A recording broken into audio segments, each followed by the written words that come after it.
Dan untuk membahas lebih lanjut mengenai kasus ini, kita sudah terhubung dengan AKP Abid Uwais Alkarni, Kasat Reskrim Polres Jember. Selamat sore Pak Abid. Pak, ini benarkah motif pelaku hanya karena sakit hati karena tidak direstui Pak? Soal Baik, selamat sore. kami jelaskan Silahkan Pak. ya kami jelaskan sedikit untuk terkait dengan kejadian yang kami lagi tangani. Memang dari hasil pemeriksaan maupun interogasi dari para pelaku maupun tersangka, memang motif awal eh, pelaku melakukan hal tersebut disebabkan oleh sakit hati karena tidak direstui oleh orang tuanya. Sakit hati ini baru memang terakhir terjadi atau memang sejak mereka mulai berhubungan dan orang tua sudah tidak merestui atau seperti apa? Jadi sudah berulang-ulang kejadian ini terjadi, berawal dari meminta restu kepada orang tua dari salah satu pelaku ini. Lalu kemudian calon menantu dari otak dari pelaku ini sering kena marah, sering dibentak oleh korban, sehingga memunculkan ataupun mengakibatkan pelaku ini merasa sakit hati karena tidak direstui. Akhirnya merencanakan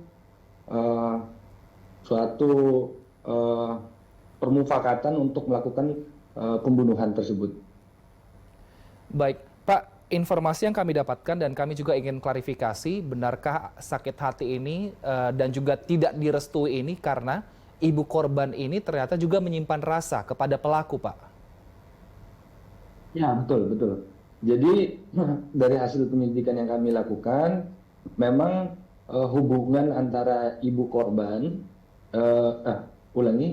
hubungan antara korban dengan calon mantunya ini dari hasil interogasi memang ada, sehingga dari anak tersebut mengetahui dan bersama-sama merencanakan karena merasa sakit hati, sudah sering dimarahi dan tahu kalau ibunya sendiri mempunyai hubungan gelap dengan calon suaminya tersebut, sehingga melakukan perencanaan untuk melakukan pembunuhan secara bersama-sama. Seperti apa perencanaan yang dilakukan oleh anak korban dan juga pelaku ini, Pak? Perencanaan awal yang dilakukan memang dari otak dari pelaku ini, yaitu saudara SA, yang mana membujuk anak ataupun calon istrinya ini, anak dari korban, untuk yang awalnya disampaikan kepada anaknya ini untuk diberikan pelajaran.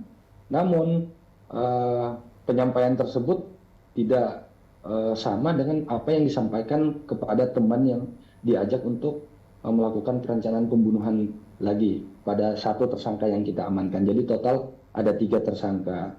Lalu kemudian ditentukan tempat, jam, dan perencanaan itu memang secara sistematis ya, dalam artian sudah tahu harus melakukan apa dan bagaimana, dan untuk bagaimana cara menghilangkan beberapa barang bukti yang ada di TKP.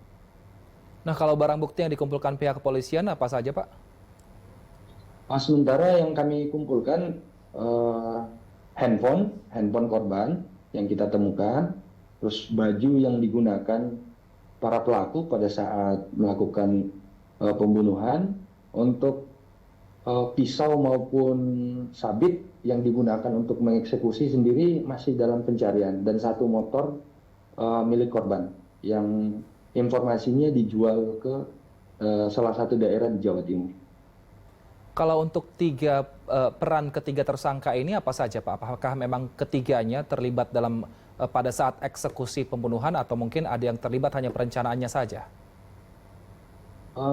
Tiga-tiganya ikut, mulai dari perencanaan sampai dengan mengeksekusi. Jadi punya peran masing-masing. Ada yang memegang tangannya, mulutnya, menutup mulutnya, dan semua memiliki peran sama.